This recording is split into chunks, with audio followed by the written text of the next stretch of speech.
ከእግዚአብሔር ከአባታችን ከጌታም ከኢየሱስ ክርስቶስ ጸጋና ሰላም ከሁላችሁ ጋር ይሁን። ዛሬ በዚህ ቪዲዮ የዮሐንስ ወንጌል ምዕራፍ 6 ቁጥር 54 ላይ ያለውን ሐሳብ ጌታ ኢየሱስ ሲናገር እንደዚህ አለ።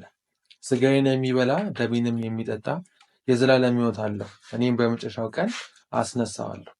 በዚህ ቪዲዮ የምንመለከተው ቁጥር 54 ላይ አሁን እንዳነበብነው ሥጋዬን የሚበላ ደሜንም የሚጠጣ ምን ማለት እንደሆነ በዚህ ቪዲዮ የምንመለከት ይሆናል። ወደ ቪዲዮ ከማለፋችን በፊት ግን ለዚህ ለኦፌር ሚዲያ አዲስ ከሆናችሁ ሰብስክራይብ በማድረግ ይህ ቪዲዮ ለብዙ ሰዎች እንዲደርስ ላይክ፣ ሼር እንደዚሁም ደግሞ በቪዲዮ መጨረሻ ደግሞ ለሚኖራችሁ የትኛውም ጥያቄ ኮመንት ሴክሽን ላይ አስቀምጡልን።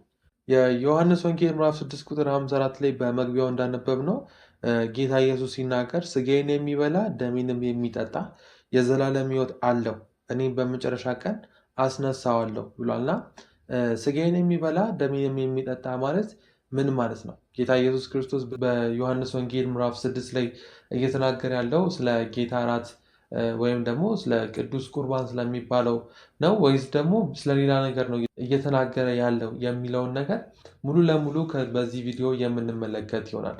ሀሳቡን ግን እንድናገኘው የተወሰኑ ቁጥሮችን ወደ ላይ ከፍ ብለን መመልከት ይኖርብናል።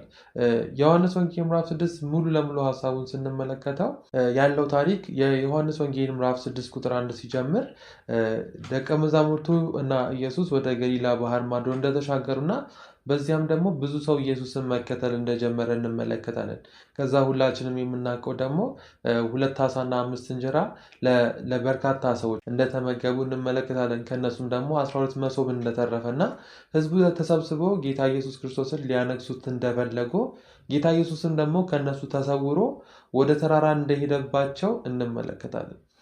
ከተሰወረባቸው በኋላ ጌታ ኢየሱስ ክርስቶስ ወደ ባህር ተሻግሮ እንደሄደና ህዝቡም ደግሞ ፈልገው እንዳገኙት እንመለከታለን። ይህን እንግዲህ ከቁጥር 1 እስከ 25 ያለውን ክፍል በማንበብ የምናገኘው ይሆናል።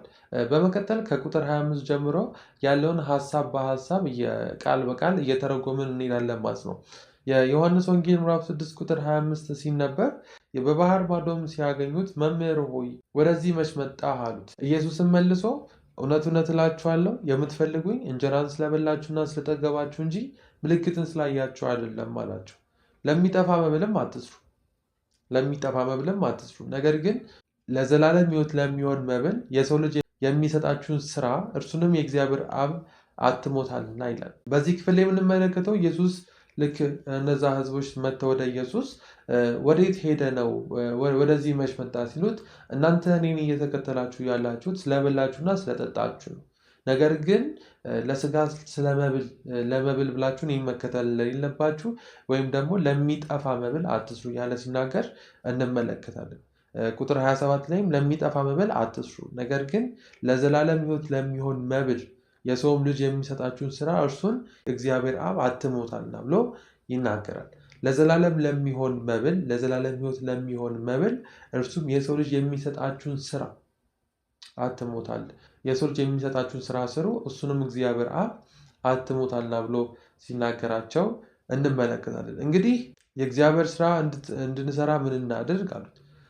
ጌታ ኢየሱስ ክርስቶስ በምድር ላይ በቆየ ጊዜ ከህዝቡ ጋር ሲነጋገር ህዝቡ ብዙ ጊዜ የሚናገረውን ነገር አይረዱትም ነበር።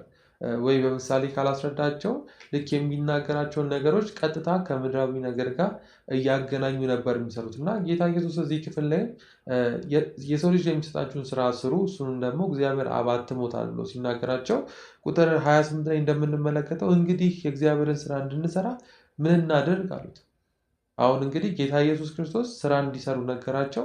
የሰው ልጅ የሚሰጣችሁን ስራ ስሩ አላቸው። እነሱም ደግሞ መልሰው ጠይቁት የእግዚአብሔርን ስራ እንድንሰራ ምን እናደርግ ብሎ ጠየቁት። ኢየሱስም መልሶ ቁጥር 29 ላይ እንደዚህ አላቸው፣ ይህ የእግዚአብሔር ስራ እርሱም በላከው እንድታምኑ ነው አላቸው። ስለዚህ የእግዚአብሔር ስራ ለህዝቡ የሰጠው ህዝቡ እንዲሰራው እግዚአብሔር ከሰማይ የሰጠው ህዝቡ በኢየሱስ አምኖ ወይም ደግሞ እግዚአብሔር አብ በላከው አምኖ የዘላለም ሕይወት እንዲያገኙ ነው። ለዚህ ነው ቁጥር 29 ላይ ይህም የእግዚአብሔር ስራ እርሱን በላከው እንድታምኑ ነው አላቸው። ቁጥር 29ን ከቁጥር 26 ጋር አድርገን እናንብበው። ቁጥር 26 ላይ እንደዚህ ብሏቸው ነበር፣ እውነት እውነት እላችኋለሁ የምትፈልጉኝ እንጀራን ስለበላችሁ ስለጠገባችሁ ነው እንጂ ምልክትን ስላያችሁ አይደለም ካላቸው በኋላ ለሚጠፋ መብል አትስሩ፣ ነገር ግን ለዘላለም ሕይወት ለሚሆን መብል ሰው ልጅ ለሚሰጣችሁ ስራ ስሩ።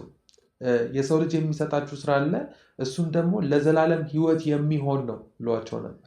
ይሄ ለዘላለም ሕይወት የሚሆነው የሰው ልጅ የሚሰጣቸው ስራ እንደሆነ፣ የሰው ልጅ የሚሰጣቸው ስራ ደግሞ ከአብ ይዞት የመጣው እንደሆነ ዝቅ ብለን ስንመለከት ጌታ ኢየሱስ ሲናገር ፈቃዴን ላደርግ አልመጣሁም እያለ ስለሚናገር እግዚአብሔር አብ በልጁ በኢየሱስ ክርስቶስ በኩል መልእክትን ልኮልን ነበር፣ ወይም ደግሞ የምንሰራውን ስራ ልኮልን ነበር። ይህ የምንሰራው ስራ ምንድን ነው ሲባል ቁጥር 29 ላይ እንደምንመለከተው ይህ የእግዚአብሔር ስራ እርሱም በላከው እንድናምን ነው። ስለዚህ በላከው ማመን የዘላለም ሕይወት ያስገኛል ማለት ነው። ዮሐንስ 3:16 ላይ እንደምናገኘው በልጁ የሚያምን ሁሉ የዘላለም ሕይወት እንዲኖረው እንጂ እንዳይጠፋ እግዚአብሔር አንድያ ልጁን እስኪሰጥ ድረስ ዓለምን ወዷልና እንደሚለው በጌታ በኢየሱስ በማመን ወይም ደግሞ አብ የላከውን መልእክት በመቀበል ልጁን በመቀበል የዘላለም ሕይወት ማግኘት እንደምንችል እዚህ ክፍል ላይ እንመለከታለን። ይህ የእግዚአብሔር ስራ እርሱም በላከው እንድታምኑ ነው አላቸው። ስለዚህ ሰው እዚህ ጋር መስራት እንዳለበት የተከተሉ ሰዎች መስራት እንዳለባቸው የሚሰሩትም ስራ ደግሞ ጌታ ኢየሱስ ክርስቶስን የህይወታቸው የግል አዳኝ አድርገው መቀበል እንደሆነ እንመለከታለን። ቁጥር 30 ላይ እንደዚህ ይነበባል። እንግዲህ እንኪያስ አይተን እንድናምን አንተ ምን ምልክትን ታደርጋለህ? ምንስ ትሰራልናለህ? ብለው ሲጠይቁት እንመለከታለን። ይበሉ ዘንድ ከሰማይ እንጀራን ሰጣቸው ተብሎ እንደተጻፈ አባቶቻችን በምድረ በዳ መናን በሉ አሉት። እንግዲህ ጌታ ኢየሱስ እየነገራቸው ያለው ከሰማይ እግዚአብሔር አብ የላከኝ እኔን አምናችሁ ተቀበሉ፣ እኔን በማመናችሁ ደግሞ የዘላለም ሕይወት ታገኛላችሁ እያለ ሲነግራቸው የተሰበሰቡት ሰዎች ለኢየሱስ ድጋሚ ጥያቄ የሚያቀርቡለት አባቶቻችን በምድረ በዳ መናን በሉ፣ ስለዚህ አንተ ደግሞ ምን አይነት ምልክትን ታሳየናለህ? ስለዚህ የሚያዩት ምልክትን ይፈልጉ ነበር። ቁጥር 26 ላይ እንደተመለከትነው ጌታ ኢየሱስ ክርስቶስ ምልክት ሲያደርግላቸው ነበር። የተከተላችሁኝ ስለበላችሁና ስለጠጣችሁ ነው እንጂ ምልክትን ስላያችሁ አይደለም ብሏቸው ነበር እና ይህም ደግሞ የሚያሳየው ጌታ ኢየሱስ ክርስቶስ ምድር ላይ በነበረበት ሰዓት ላይ የሚሰራቸው ምልክቶች የሚያደርጋቸው ምልክቶች ሰውን ለማስደንገጥ ሰውን ለማስደመም ሳይሆን መሲህነቱን ለማሳየት ነበር። እሱ የእግዚአብሔር ልጅ እሱ መሲህ መሆኑን ለማሳየት ነበር ምልክትን ሲያደርግ የነበረው። እነሱ ግን ለሚበሉት ነገር ነው ሲከተሉት የነበሩት። ለዛም ነው ቁጥር 30 ላይ እንኪያስ አባቶቻችን በምድረ በዳ መናን በሉ አንተ ምን ምልክት ታሳየናለህ ብለው ሲጠይቁት የምንመለከተው። ይበሉ ዘንድ ከሰማይ እንጀራን ሰጣቸው ተብሎ እንደተጻፈ ብለው መጽሐፍ ሲጠቅሱበት እንመለከታለን። ኢየሱስም ግን መልሶ እንደዚህ ብሎ ነገራቸው፣ እውነት እውነት እላችኋለሁ እውነተኛ እንጀራ ከሰማይ የሚሰጣቸው አባቴ እንጂ ከሰማይ እንጀራን የሰጣቸው ሙሴ አይደለም። እዚህ ክፍል ላይ የምንመለከተው እነሱ የሚጠይቁት ምድራዊ ነገር ነው። አባቶቻችን በምድረ በዳ እንደበሉ አንተስ ምን አይነት ምልክት ታሳየናለህ ይሉታል። ጌታ ኢየሱስ ደግሞ ሲመልስላችሁ ሙሴ አይደለም መብል የሰጣችሁ የኔ አባት የሰማይ አባቴ ነው መብልን የሰጣችሁ ብሎ ሲነግራቸው እንመለከታለን። የእግዚአብሔር እንጀራ ከሰማይ የሚወርድ ለዓለምም ሕይወት የሚሰጥ ነውና አላቸው።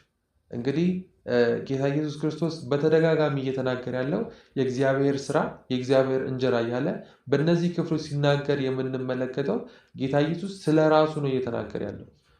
እነሱ አባቶቻችን በምድረ በዳ መናንን ስለበሉ ምልክትን አሳየን ብለው ሲጠይቁት አባቶቻችሁ በምድረ በዳ መናን የበሉት ሙሴ አውርዶላቸው ሙሴ እንጀራን ሰጥቷቸው ሳይሆን የሰማይ አባቴ እግዚአብሔር ነው የላከላቸው እሱን የመገባቸው ብሎ ሲነግራቸው እንመለከታለን። ከዛ በኋላ ግን እግዚአብሔር አብ የሚሰጣችሁ እንጀራ እያለ ስለራሱ ይናገራል። የእግዚአብሔር እንጀራ ከሰማይ የሚወርድ ለዓለምም ሕይወት የሚሰጥ ነውና አላቸው። ጌታ ኢየሱስ ክርስቶስ የእግዚአብሔር እንጀራ ብሎ የተናገረው ራሱን እያመለከተ ነው። የእግዚአብሔር እንጀራ ከሰማይ የሚወርድ ያ ማለት እሱ በመካከላቸው ያለው እግዚአብሔር ወልድ ቃል ስጋ ሆኖ ምድር ላይ ሲመጣ የእግዚአብሔር እንጀራ ሆኖ እዚህ ክፍል ላይ ራሱን ሲጠቅስ እንመለከታለን። የእግዚአብሔር እንጀራ ከሰማይ የሚወርድ ለዓለምም ሕይወት የሚሰጥ ነውና አላቸው። የትኛውም መብልና መጠጥ በነገራችን ላይ ሕይወት አይሰጥም። ወይም ደግሞ የዘላለም ሕይወት አይሰጥም። የምንበላው የትኛውም ቂጣ ሊሆን ይችላል፣ የትኛውም እንጀራ ሊሆን ይችላል፣ የትኛውም ዳቦ ሊሆን ይችላል። የምንበላቸው የትኛውም መብሎች የዘላለም ሕይወት ሊሰጡን አይችሉም። የትኛውም መብልና መጠጥ የዘላለም ሕይወት አይሰጡም። ጌታ ኢየሱስ ግን እየተናገረ ያለው የእግዚአብሔር እንጀራ ከሰማይ የወረደው ለዓለምም ሕይወት የሚሰጠው እያለ ስለ ራሱ ሲናገር እንመለከታለን ማለት ነው። የእግዚአብሔር እንጀራ ከሰማይ የሚወርድ ለዓለም ሕይወት የሚሰጠው ነውና አላቸው። ስለዚህም ጌታ ሆይ ይህን እንጀራ ዘወትር ስጠን። ጌታ ኢየሱስ እየተናገረ ያለው ስለ ራሱ ነው። እነሱ ደግሞ እየጠበቁ ያሉት ስለሚታየው መብል ነው። ምክንያቱም ከላይ ስንመለከት አባቶቻችን በምድረ በዳ መናን በሉ እያሉ ሲጠቅሱለት ስለነበረ እነሱ እንደዚህ አይነት መና የሚበላ ነገር ሲፈልጉ እንመለከታለን ማለት ነው። ኢየሱስም እንዲህ አላቸው ቁጥር 35 ላይ የሕይወት እንጀራ እኔ ነኝ። አያችሁ፣ ከላይ ከሰማይ የወረደ እንጀራ የእግዚአብሔር እንጀራ እያለ ሲናገር የነበረው ስለ ራሱ እንደሆነ በቀጣይ ቁጥሮች ሲያረጋግጥልን እንመለከታለን።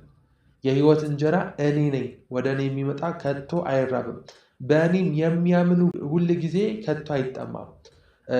ይህን እንጀራ ዘውትር ስጠን አሉት። ይህን እንጀራ ዘውትር ስጠን፣ ምክንያቱም ሕይወት እንድናገኝ የእግዚአብሔር እንጀራ ከሰማይ የሚመጣ ለዓለም ሕይወት የሚሰጥ ነውና ሲላቸው ይህን እንጀራ ዘውትር ስጠን አሉት። ኢየሱስ እንደዚህ አላቸው፣ የሕይወት እንጀራ እኔ ነኝ። ስለዚህ ጌታ ኢየሱስ ክርስቶስ እየተናገረ ያለው ከሰማይ የወረደው እንጀራ ወይም ደግሞ የእግዚአብሔር እንጀራ እኔ ነኝ ይላቸዋል። ኢየሱስም እንዳላቸው የሕይወት እንጀራ እኔ ነኝ፣ የሕይወት እንጀራ እኔ ነኝ። ወደ እኔ የሚመጣ ከቶ አይራብም፣ በእኔም የሚያምን ሁሉ ከቶ አይጠማም። ኢየሱስ እየተናገራቸው የነበረው በዚህ ክፍል ላይ ሕይወት ስለሚሰጠው እንጀራ ነው እየነገራቸው ያለው። ሕይወት የሚሰጠው እንጀራ እያለ ከላይ ጀምሮ በተለያዩ ምሳሌዎች እየነገራቸው፣ እነሱ ግን እየተረዱ ስላልነበር አሁን በግልጽ ሲነግራቸው እንመለከታለን። የሕይወት እንጀራ እኔ ነኝ። ይህን የሕይወት እንጀራ ደግሞ እንዴት እናገኝ ሲባል ወደ እኔ የሚመጣ አያችሁ፣ ይሄ የሕይወት እንጀራ ወደ ኢየሱስ በመሄድ የሚገኝ ነው። በወንድሞች መካከል በህብረት ሆነን የምንቆርሰው የጌታ እራት መታሰቢያ ሳይሆን እሱ የጌታ እራት ሳይሆን ወደ ኢየሱስ በመሄድ የምናገኘው ነው የእግዚአብሔር እንጀራ። ወይም ደግሞ ቁጥር 54 ላይ ስጋዬን ያልበላ ደሜንም ያልጠጣ የሚለው ጌታ ኢየሱስ ክርስቶስ ስለ ስጋውና ስለ ደሙ እያወራ ያለው ስለ ራሱ ስለ ማንነቱ ወደ ኢየሱስ ስለመምጣት በእምነት ስለሚደረገው ነገር ነው እንጂ ሄደን በምንቆርሰው ነገር ስለሚደረገው አይደለም። ለዚህም ነው እኔ የሕይወት እንጀራ ነኝ፣ የሕይወት እንጀራ እኔ ነኝ ካላቸው በኋላ ወደ እኔ የሚመጣ ወደዚህ ወደ ሕይወት እንጀራ የሚመጣ ከቶ አይራብም፣ በእኔም የሚያምን ሁልጊዜ ከቶ አይጠማም። ስለዚህ የሕይወት እንጀራ እግዚአብሔር ነው። የሕይወት እንጀራ እግዚአብሔር ነው። የእግዚአብሔር እንጀራ ወይም ደግሞ የሕይወት እንጀራ የተባለው ጌታ ኢየሱስ ክርስቶስ ነው። ወደ ጌታ ኢየሱስ ክርስቶስ የሚመጣ ደግሞ ከቶ አይራብም፣ በሱ የሚያምን ደግሞ ሁል ጊዜ ከቶ አይጠማም ማለት ነው። ስለዚህ ይህን የሕይወት እንጀራ የምናገኘው ወደ ጌታ ወደ ኢየሱስ ክርስቶስ መቅረብ ነው።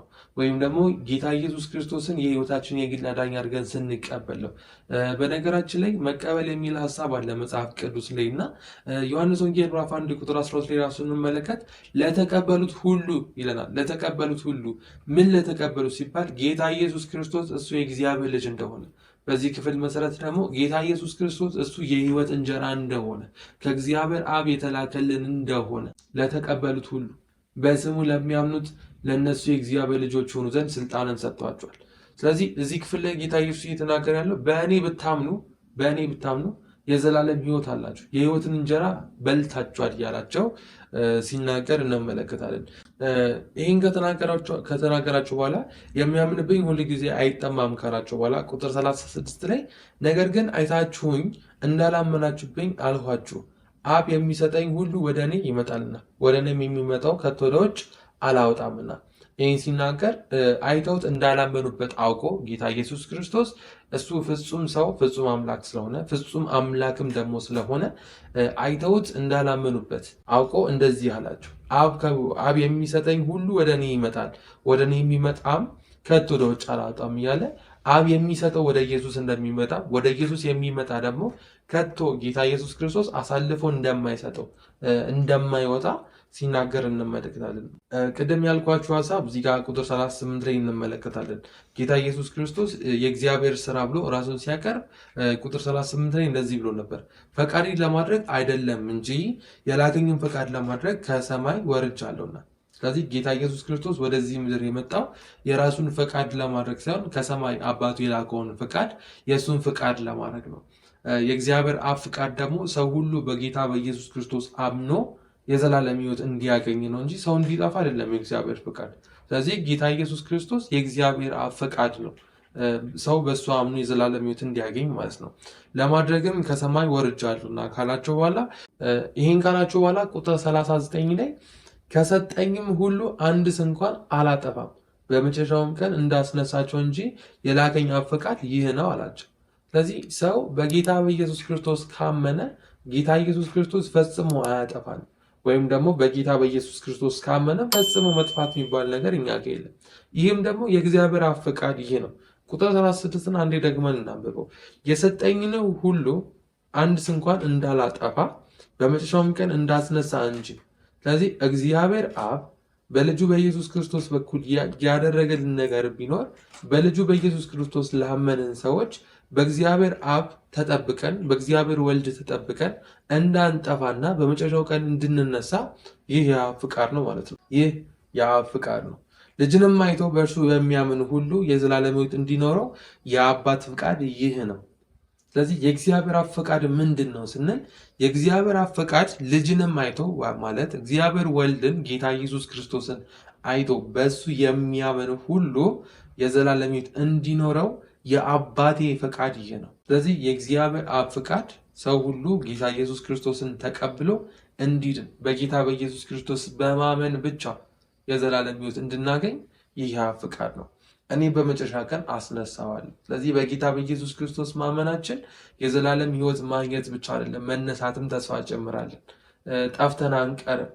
ጌታ ኢየሱስ ክርስቶስን የሕይወታችን የግል አዳኝ አድርገን ስንቀበል ለዚህ ነው በድፍረት የዘላለም ሕይወት አለን ብለን የምንናገረው። ከኛ የተነሳ ሳይሆን ከታማኙ ከእረኛችን የተነሳ ከጠባቂያችን የተነሳ እግዚአብሔር አብ በልጁ በኢየሱስ ክርስቶስ በኩል እንደማንጠፋ ስለነገረን የዘላለም ሕይወት እንዳገኘን ስለነገረን በድካም ብናልፍም በመፍገምገም ብናልፍም በጌታ ኢየሱስ ክርስቶስ ላመንን ለእኛ የዘላለም ሕይወት ተስፋ አለን። የዘላለም ሕይወት ተሰጥቶናል። ወደፊት የምናገኘው ሳይሆን አሁን እየኖር ነው ያለ ነው። ወደፊትም ደግሞ የሚቀጥል በሙላት የምንኖር ሰው የዘላለም ሕይወት ተሰጥቶናል። ይህም የዘላለም ሕይወት ደግሞ ልጁ ኢየሱስ ክርስቶስ ነው። ልጁን ኢየሱስ ክርስቶስ የሕይወታችን የግል አዳኝ አድርገን ስለተቀበልን የእግዚአብሔር እንጀራን ስለተቀበልን ስለተመገብን ወደ እግዚአብሔር እንጀራ መንገዳችንን ስላቀናን በሱ ስላመንን የዘላለም ሕይወት አለን። በዚሁ አጋጣሚ አንድ ጥሪ ላደርግላችሁ ፈልጋለሁ። ጌታ ኢየሱስ ክርስቶስን የሕይወታችሁ የግል አዳኝ አድርጋችሁ ላልተቀበላችሁ ሰዎች፣ ጥርጣሬ ለሚገባችሁ ሰዎች፣ ከሞት በኋላ ስላለው ሕይወት ወደዚህ የሕይወት እንጀራ ወደ ሆነው ወደ ኢየሱስ ክርስቶስ መምጣት ለምትፈልጉ ሰዎች ጌታ ኢየሱስ ክርስቶስን የሕይወታችሁ የግል አዳኝ አድርጋችሁ ተቀብላችሁ ወደዚህ ሕይወት እንድትመጡ ወደዚህ እረፍት እንድትመጡ ለዛም ነው የእግዚአብሔር አብ ፈቃድ ሰው ሁሉ በጌታ በኢየሱስ ክርስቶስ አምኖ እንዲድን ነው። ኃጢአተኛ የለ፣ ጻድቅ የለ፣ ወንድ የለ፣ ሴት የለ። ሰው ሁሉ በእግዚአብሔር አብ ልጅ ካመነ በኢየሱስ ክርስቶስ ካመነ የዘላለም ሕይወት አለው። ይህን ሕይወት ለማግኘት ደግሞ ወደ እውነተኛ ወደሆነ ወደ እንጀራ የሕይወት እንጀራ ወደሆነው ወደ ጌታችን ወደ ኢየሱስ ክርስቶስ መምጣት ነው። እሱን የሕይወታችሁ የግል አዳኝ አድርጋችሁ ስትቀበሉ የዘላለም ሕይወት ታገኛላችሁ። እሱ የዘላለም ሕይወት ነው። በመቀጠል እዚህ ክፍል ላይ ሲናገር ልጅንም አይቶ የእግዚአብሔርን ፈቃድ ከነገረን በኋላ ቁጥር 40 ላይ ልጅንም አይቶ በእርሱ ለሚያምን ሁሉ የዘላለም ሕይወት እንዲኖረው የአባቴ ፈቃድ ይህ ነው፣ እኔም ደግሞ በመጨረሻው ቀን አስነሳዋለሁ ይላል። እንግዲህ አይሁድም ደግሞ ከሰማይ የወረደ እንጀራ እኔ ነኝ ስላለ ስለ እርሱ አንጎራጎሩ። እዚህ ክፍል ላይ እንደምናውቀው እንዴት የምናውቀው ሰው አይደለ ወይ? አባቱ አናጢ አይደለ ወይ? የምናውቀው ሰው አይደለ? በመካከላችን ያደገ ሰው አይደለ ወይ? እንዴት ከሰማይ የወረድኩ እንጀራ ነኝ ይላል እያለ እንመለከታለን። እንዳው ሌላ ክፍል ላይም ስንመለከት የጌታ ኢየሱስ ክርስቶስ መሰቀል ምክንያት የሆነው አንደኛው ራሱን ከእግዚአብሔር ጋር አስተካክሏልና እግዚአብሔርን ተሳድቧልና ብሎ ነው። እግዚአብሔርን በመሳደቡ ወደ ስቅለት ሲያንደረድሩት የምንመለከት። ስለዚህ በመካከላችን ያደገ አይደለም ብለው ሲያንጎራጉሩ እንመለከታለን። አባትና እናቱን አናቃቸውም እንዴ ያሉ ሲናገሩ እንመለከታለን። አለት ብለን ከቁጥር 44 ጀምሮ እንመልከት። ኢየሱስ ኢየሱስ በሱ ሲሰናከሉበት በሱ ሲያንጎራጉሩበት እንደዚህ አላቸው፣ የላከኝ አብ ከሳበው በቀር ወደ እኔ ሊመጣ የሚችል የለም፣ እኔም በመጨረሻው ቀን አስነሳዋለሁ። ስለዚህ በአብ መሳብ የሚባል ነገር አለ። ሰው በአብ ካልተሳበ በስተቀር ወደ ኢየሱስ መምጣት አይችልም። እዚህ ጋር ግን ልብ ማለት የሚጠበቅበት እግዚአብሔር ሰዎችን ለድነትና ለመጥፋት መርጧል ማለት በጣም ከባድ ነገር ነው። የዳነው በእግዚአብሔር ምርጫ ቢሆንም የምንጠፋው ግን በራሳችን ምርጫ ነው። እግዚአብሔር አብ ምክንያቱም ፈቃዱን ስንመለከት ሰው ሁሉ ልጅንም አይቶ ለሚያምን የዘላለም ሕይወት እንዲያገኝ ነው እንጂ እግዚአብሔር አብ ፈቃድ ሰው እንዲጠፋ እግዚአብሔር ፈቃድ አይደለም። ስለዚህ በልጅ ያላመነና ልጁን ሳያምን የጠፋ ሰው የጠፋው እግዚአብሔር ስላልመረጠው ሳይሆን እሱ ስላልተቀበለ የተደረገለትን ጥሪ ስላልተቀበለ ይጠፋል። ግን ስንድን ደግሞ የዘላለም ሕይወት ደግሞ ስናገኝ ወደ ኢየሱስ ደግሞ ስንመጣ ልጅን አይተን ስለተቀበልን የመጣ ነው እግዚአብሔር አብ ስለሳበን ነው ማለት ነው። እና የላከኝም አብ ከሳበው በቀር ወደ እኔ ሊመጣ የሚችል የለም፣ እኔም በመጨረሻው ቀን አስነሳዋለሁ። ሁሉም ከእግዚአብሔር የተማሩ ይሆናሉ ተብሎ በነቢዩ ተጽፏልና እንዲህም ከአብ የሰማ የተማረ ሁሉ ወደ እኔ ይመጣልና አላቸው። አብንም ያየ ማንም የለም ከእግዚአብሔር ከሆነ በቀር እርሱ አብን አይቷልና። እውነት እውነት እላችኋለሁ በእኔ የሚያምን የዘላለም ሕይወት አለው። ጌታ ኢየሱስ ክርስቶስ ከላይ ጀምሮ ሲናገር ስለ እውነተኛ መብልና ስለ እውነተኛ መጠጥ ከተናገረ በኋላ ቀጥታ እየተናገረ ያለው በእኔ እመኑ እያለ ነው። መብሉንም ስንመለከት መጠጡንም ስንመለከት ስለ ሕይወት እንጀራ ስለ እግዚአብሔር እንጀራ ስንመለከት በእኔ እመኑ ነው እንጂ ጌታ ኢየሱስ ክርስቶስ እዛ ክፍል ላይ ምንም ቆርሶ የሚሰጣቸው መብል እንደሌለ እንመለከታለን። የመጀመሪያዎቹ ቁጥሮች ላይ ግን የሚሰጣቸው መብል ነበር። 2 ዓሣና 5 እንጀራ እንዳከፋፈላቸው እንመለከታለን። ከዛ በኋላ ግን በእኔ እመኑ እያለ እሱ እውነተኛ የእግዚአብሔር እንጀራ እንደሆነ ሲናገር እንመለከታለን። ቁጥር 47 ላይ እውነት እውነት እላችኋለሁ በእኔ የሚያምን ሁሉ የዘላለም ሕይወት አለው አላቸው። የሕይወት እንጀራ እኔ ነኝ። እዚህ ጋር ደገመው ማለት ነው ጌታ ኢየሱስ ክርስቶስ የሕይወት እንጀራ እኔ ነኝ። ይህን ከመናገሩ በፊት በእኔ የሚያምን የዘላለም ሕይወት አለው ብሏል። ስለዚህ ይሄ የሕይወት እንጀራ ሕይወት የሚሰጠው እንጀራ የምንበላው የምንቆርሰው ማዕድ ሳይሆን ጌታ ኢየሱስ ክርስቶስ ነው ማለት ነው። 49 ላይ ቁጥር 49 ላይ አባቶችን በምድረ በዳ መናን በሉ ሞቱም። ይሄ የምንበላው የምንካፈለው መብል እንጀራም ሊሆን ይችላል፣ ቂጣም ሊሆን ይችላል፣ በቤታችን የምንሰራው ሊሆን ይችላል፣ በማህበርም የምንቆርሰው ሊሆን ይችላል። እሱ የምንቆርሰው መብል እሱን በልተን አለመሞት አንችልም። ጌታ ኢየሱስ ራሱ ሲናገር አባቶች በምድረ በዳ መናን በሉ።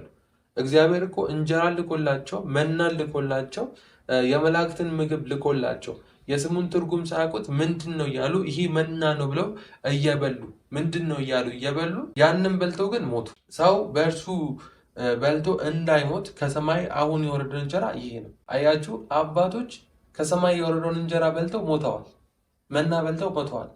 ቁጥር 50 ላይ እንደሚነግረን ሰው ከእሱ በልቶ እንዳይሞት ከየቱ በልቶ እንዳይሞት ሲባል ቁጥር 48 ላይ እንዳለው ጌታ ኢየሱስ ክርስቶስ የሕይወት እንጀራ እኔ ነኝ ስላለ ሰው ከሕይወት እንጀራ በልቶ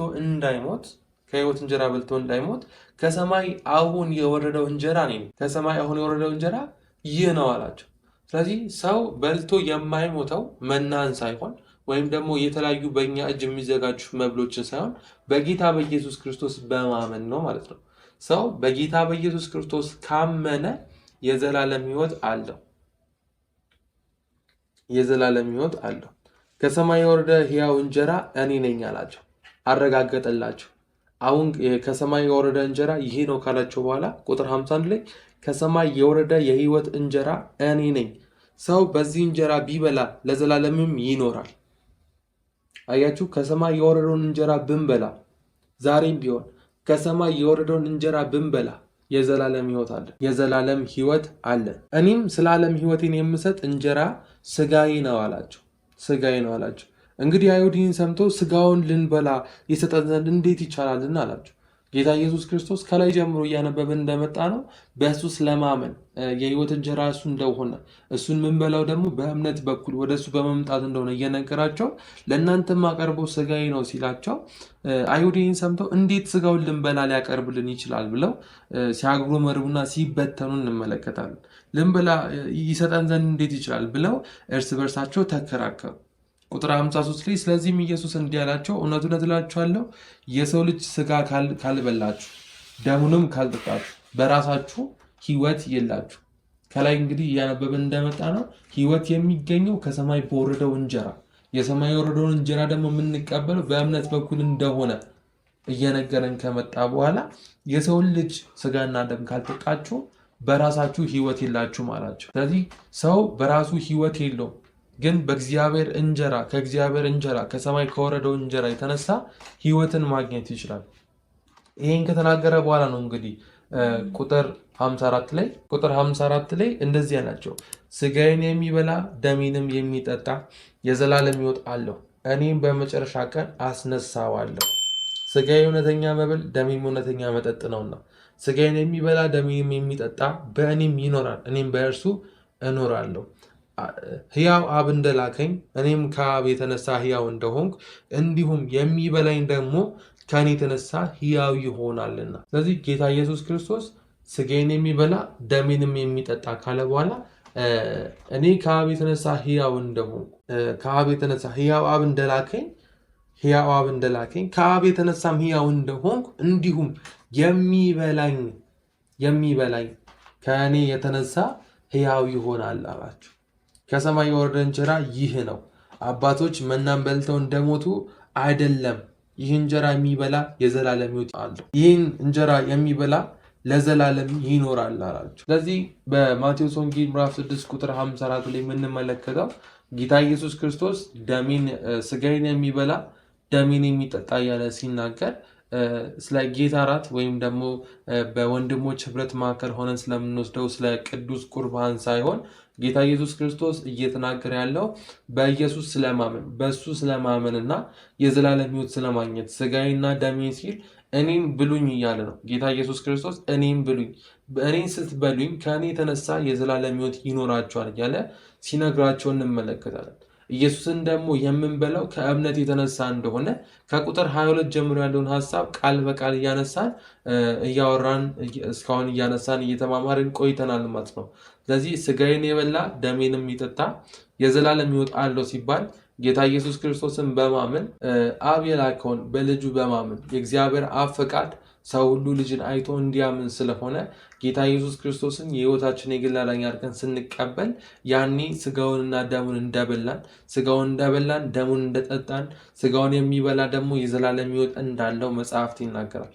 ስለዚህ ስጋዬን የሚበላ ደሜንም የሚጠጣ ማለት ጌታ ኢየሱስ ክርስቶስን የሕይወታችን የግል አዳኝ አድርገን መቀበል እንዳለብን የሚያመለክት እንጂ በወንድሞች መካከል ሆነን ስለምንወስደው የጌታ እራት ወይም ደግሞ ቅዱስ ቁርባን አይደለም ማለት ነው። ይሄ ቪዲዮ ብዙዎቻችሁ እንደጠቀማችሁ አልጠራጠርም። በዚህ ቪዲዮ ማንኛውም አይነት ሀሳብ፣ አስተያየት፣ ጥያቄ ካላችሁ የኮሜንት ሴክሽን ላይ እንድታስቀምጡልን በጌታ ፍቅር እንጠይቃችኋለን። ይሄ ቪዲዮ ደግሞ ከተጠቀማችሁበት ለብዙዎች እንዲደርስ ላይክ እንድታደርጉ፣ ሼር እንድታደርጉ፣ ለዚህ ሚዲያ ደግሞ አዲስ ከሆናችሁ የኦፌር የዩቲዩብ ቻናልን ሰብስክራይብ እንድታደርጉ እንጠይቃችኋለን። በቀጣይ ቪዲዮ እስክንገናኝ የእግዚአብሔር ጸጋ ከሁላችሁ ጋር ይሁን። ጸጋ ይብዛላችሁ።